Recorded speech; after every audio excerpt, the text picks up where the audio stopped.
ప్రభువైన యేసుక్రీస్తు వారి యొక్క కృపను బట్టి అందరూ క్షేమంగాను ఆరోగ్యంగాను ఉన్నారని వందనం చెల్లిస్తున్నాం. So we are living in some of the troubled times which we may not have seen in our lifetime.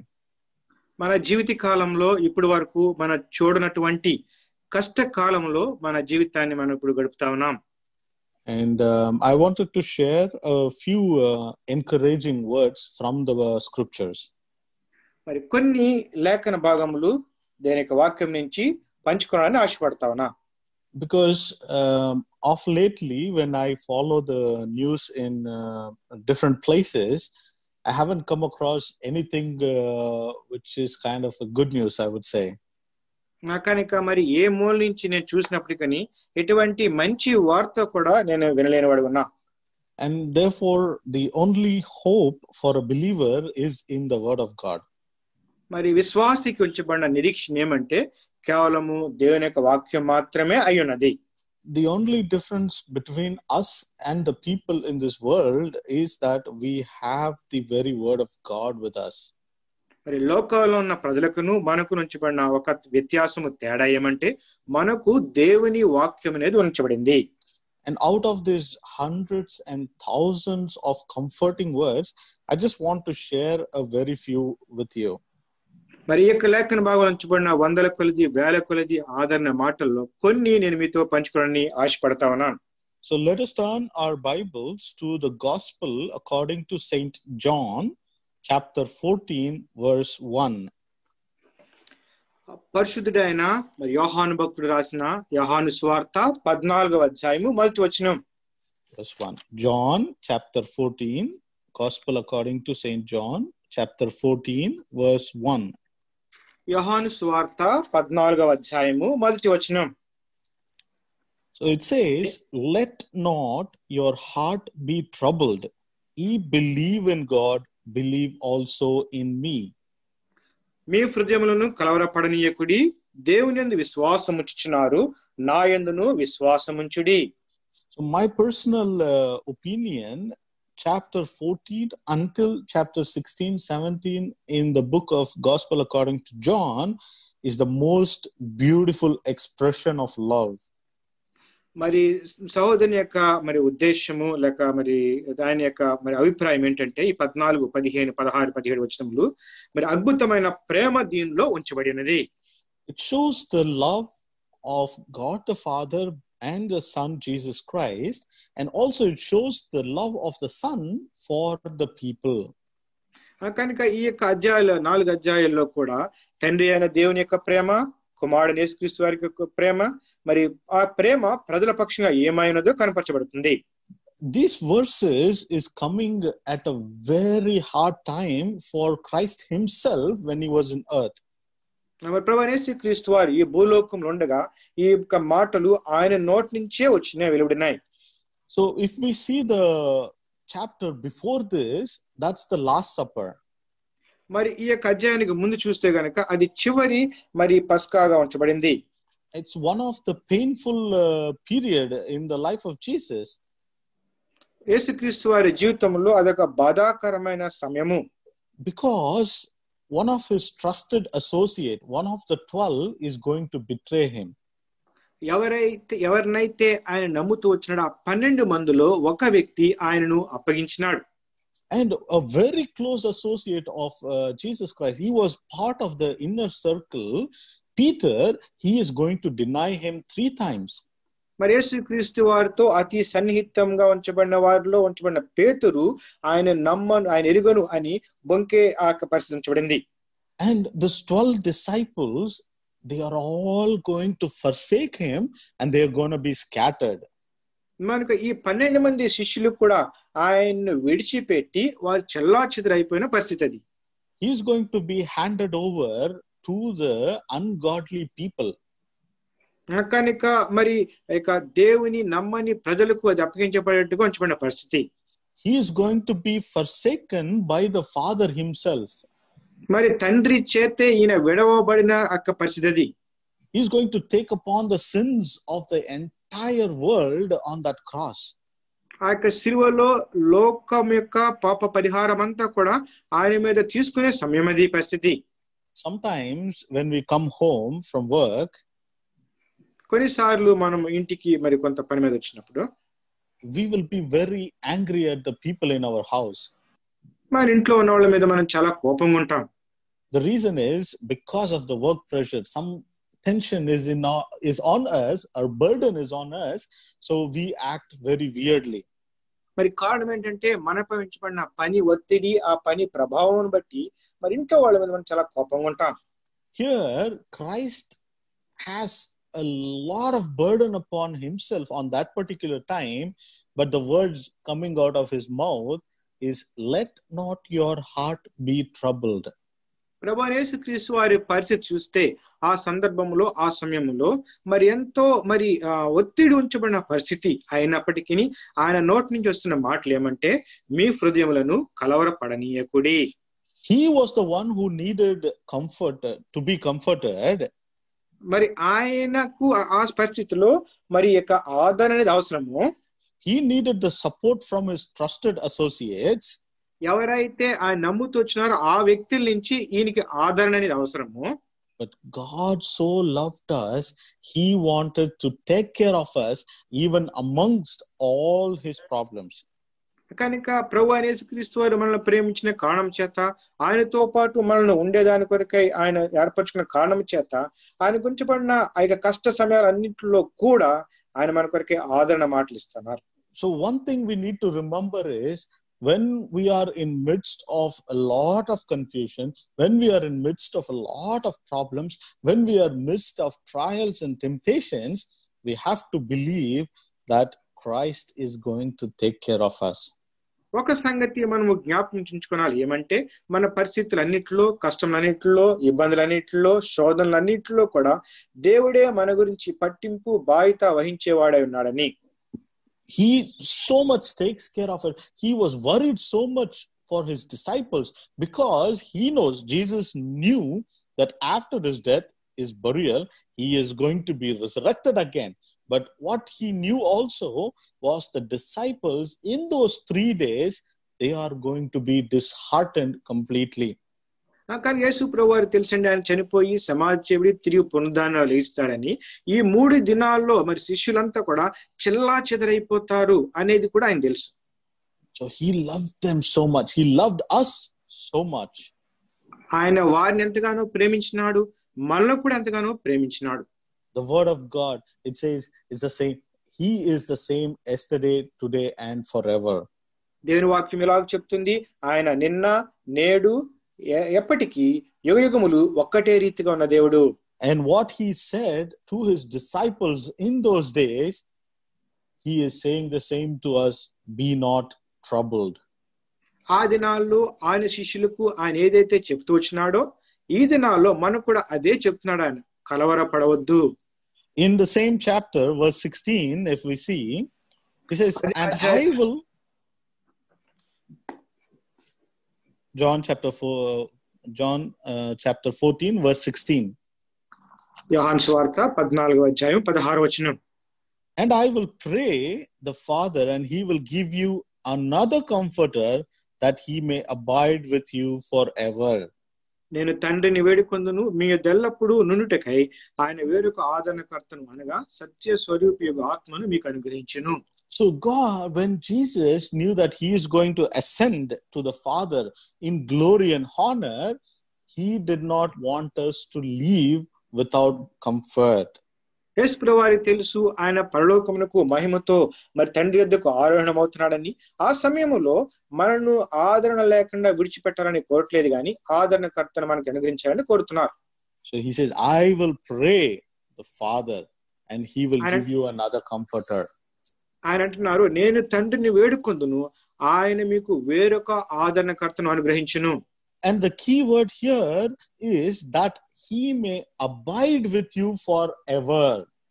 ఇక్కడ ప్రాముఖ్యమైన సంగతి ఏమంటే, ఎల్లప్పుడూ ఆయన మీతో కూడా ఉండుటకై. So forever is a continuing process. It doesn't have an end. మరి ఎల్లప్పుడూ అంటే దానికి అంతం ఉండదు, అది నిరంతరము జరిగే ప్రక్రియ.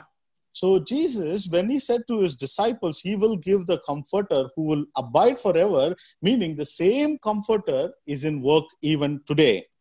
మరి యేసు ప్రభువారు ఆ దినాల్లో శిష్యులకు ఎల్లప్పుడూ మీ యొద్దనుటకై ఆదరణకర్తను పంపుదును తండ్రిని వేడుకొందున చెప్తున్న మాట ఈ దినాల్లో కూడా అదే మాటలు ఆయన మనకు కూడా చెప్తా ఉన్నారు. This is the greatest hope as a believer we have Jesus who is comforting us. At the same time, we have the Holy Spirit who is also comforting us. మరి విశ్వాసిగా మనకు ఉంచబడిన ఆదరణ ఏంటంటే ప్రభువైన యేసుక్రీస్తు వారు మన పక్షంగా ఒక ఆదరణకర్తను అనుగ్రహిస్తున్నారు. అంత మాత్రమే కాదు, పరిశుద్ధాత్మ అనే ఆదరణకర్త కూడా మనకు ఆయన అనుగ్రహిస్తున్నారు. I recently saw news about an actor in North India who committed suicide. మరి ఈ మధ్యనే నేను ఒక వార్త వింటూ వచ్చినాను.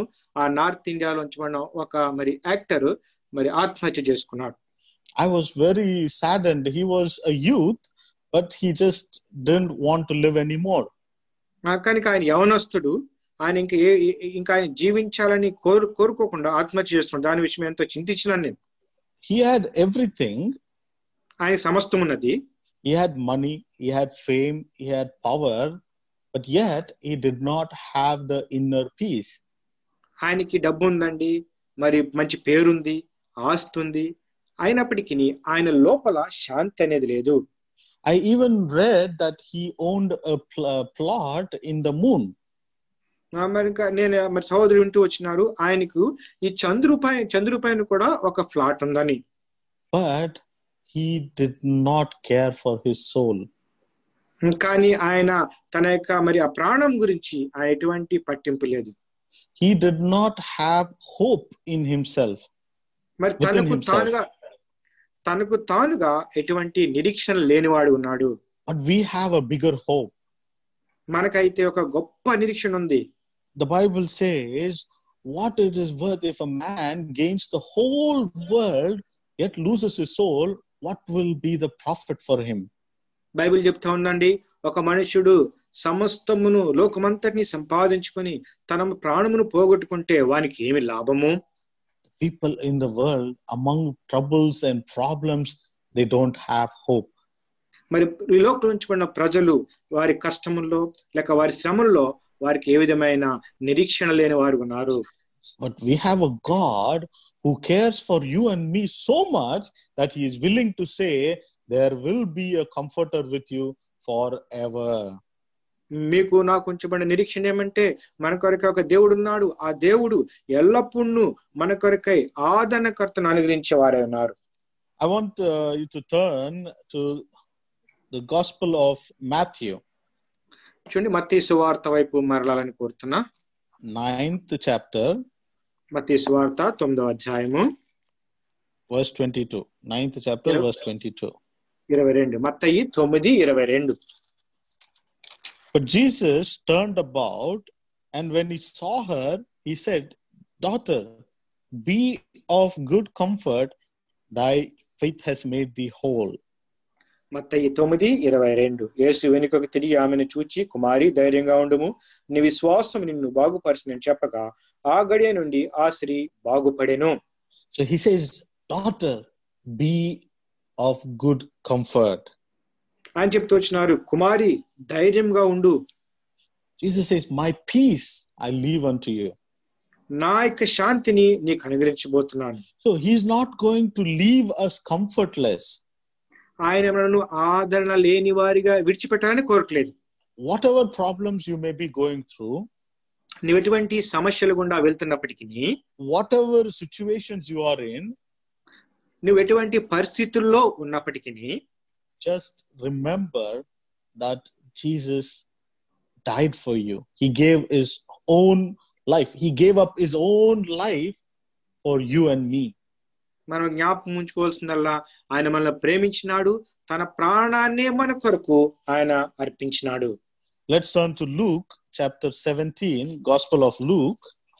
చూడండి, లూకా సువార్త chapter 7, 7వ అధ్యాయము 13. 13వ వచనం. లూకా 7:13. Luke 7:13. Luka 7:13. And when the Lord saw her, he had compassion on her and said unto her, weep not. లూకాసు వార్త 7వ అధ్యాయం 13వ వచనం. ప్రభు ఆమెను చూచి ఆమె ఎందుకు కనికరపడి 7వ దిన ఆమెతో చెప్పి దగ్గరికి వచ్చి పాడెను ముట్టగా మోయిచున్న వారు నిలిచిరి. 13, is that 13? Yeah, 1-3 brother. Maybe next verse. Yeah, it is there brother. Jesus saw her and has a compassion on her. Yes, so and when the Lord saw her, he had compassion on her and said unto her, weep not. కనేసు ప్రభు వారు ఆమెను చూచి ఆమెతో ఈ మాట పలుకుతున్నారు, ఏడవద్దు, ఆమె మీద కనికరపడి మాట చెప్తా ఉన్నారు. So here is a lady who lost a only son, everything is gone from her. ఇక్కడ ఒక స్త్రీ ఉంచబడిందండి, సమస్తం ఆమె కోల్పోయింది. ఒక కుమారుడు ఉన్నాడు, ఆయన కూడా కోల్పోయింది. She had nothing more to go on. కనుక ఇంకా ముందుకెళ్ళడానికి ఆమెకి ఎటువంటిది కూడా లేదు. But when the Lord saw her, he had compassion on her. ఎప్పుడైతే ప్రభు ఆమెను చూచినారో ఆమె యందు కనికరపడినారు. What a wonderful God we have. ఎటువంటి గొప్ప దేవుణ్ణి మనం కలిగి ఉన్నాం. What a wonderful God we have, who gave himself for us, who is willing to take care of us only if we believe in him.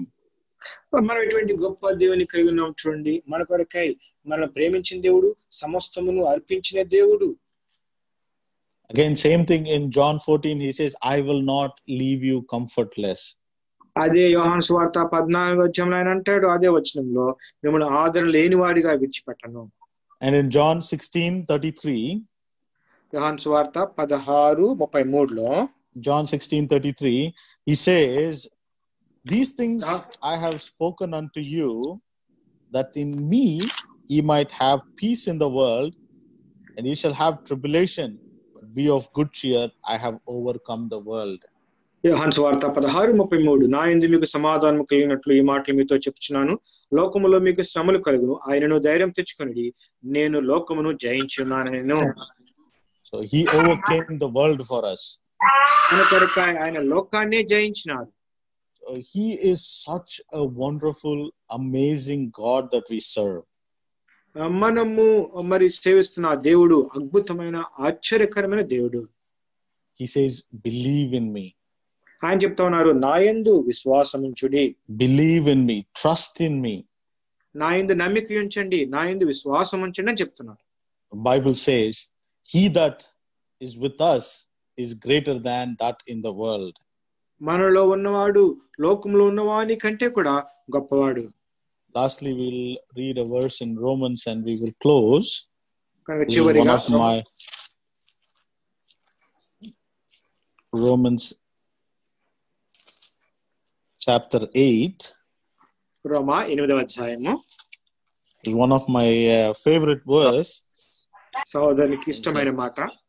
Romans 8 verse 32. రోమా 8:32 వచనం.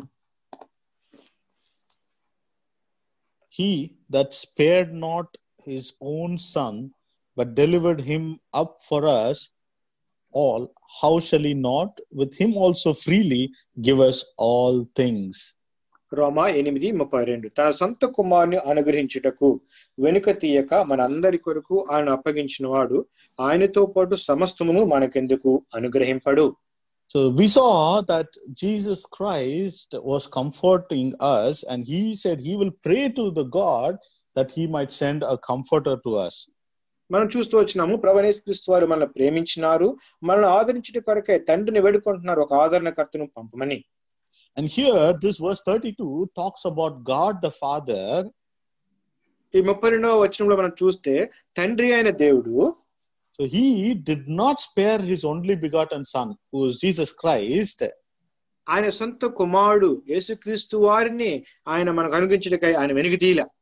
But he delivered him to be a propitiation for our sin on that cross of Calvary. Calvary శిలువలో మనందరి పాపముల కొరకే ప్రాయశ్చిత్తార్థమై ఆయన మనకు అప్పగించినారు. And he is asking us a question here. ఇక్కడ ఆయన మనం ప్రశ్న వేస్తా ఉన్నారు, how shall he not with him also freely give us all things? ఆయనతో పాటు సమస్తమును ఆయన మనకెందుకు అనుగ్రహింపడు. God is asking you a question in case you have lost trust in God, in case you are losing hope in God. He is asking us a question. He gave his only begotten Son for you and me. Will he not take care of you and me? మనం గనక నిరీక్షణ కోల్పోయి విశ్వాసం కోల్పోయి ఆయనపై నమ్మిక కోల్పోతే తండ్రి అనే దేవుడు మనల్ని అడుగుతున్నాడు ప్రశ్న, నా సొంత కుమారుని మీకు అనుగ్రహించడానికి వెనుకదీయలేదు, ఆయనతో పాటు సమస్తమును మీకు ఎందుకు నేను అనుగ్రహింపను అని ప్రశ్న వేస్తున్నాను. Dear beloved, we have the Trinity, the God the Father, God the Son, God the Holy Spirit.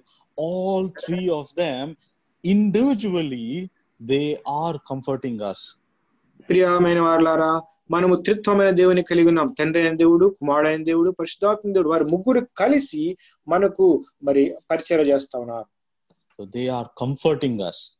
వారు మనల్ని ఆదరిస్తా ఉన్నారు. Jesus said, I will not leave you comfortless. మిమ్మల్ని ఆదరణ లేని వారిగా విడిచిపెట్టను నేను. And he said, I will send you the Comforter, the Holy Spirit, who will abide with you forever. కనుక ఎల్లప్పుడూ మీతో ఉండు కనుక పరిశుద్ధాత్మ అనే ఆదరణకర్తను మీ కొరకు నేను పంపిస్తాను. And God the Father says, I did not spare my only begotten Son, Jesus Christ, for you and me. How much freely will I not give you everything? తండ్రి అయిన దేవుడు చెప్తున్నారు, నా సొంత కుమారుని మీకు అనుగ్రహించక వెనుక తీయలేదే, అటువంటిప్పుడు మీకు సమస్తం అనుగ్రహించడానికై నేను మీకు ఎందుకు వెనుకాడుతాను. But we have to believe in him. మనము ఆయనందు విశ్వాసం ఉంచాలి. We should not lose hope. మన యొక్క నిరీక్షణ మనం కోల్పోకూడదు. We have to hold fast to our trust in God. మనము దేవుని యందు ఉంచబడిన ఆ యొక్క నమ్మిక, ఆ యొక్క విశ్వాసము ఆ విధంగా దృఢంగా మనం పట్టుకొని నిలిచి ఉండాలి. That is why we come together in prayer as one, that God is powerful enough to answer our prayers. ఆ కారణం చేతనే మనందరం కూడా కలిసి ప్రార్థనలో ఏకీభవిస్తున్నాం. మన దేవుడు శక్తివంతుడైన దేవుడు, మన ప్రార్థనలకు జవాబిచ్చే దేవుడని. So I pray that these verses may be useful to you and me as a whole. మరి మీకు, నాకు, మనందరికీ కూడా ఈ మాటలు ప్రయోజనకరమవునని నేను ప్రార్థిస్తా ఉన్నాను. May God bless these words. దేవుడి వాక్యమును దీవించును గాక. Praise the Lord.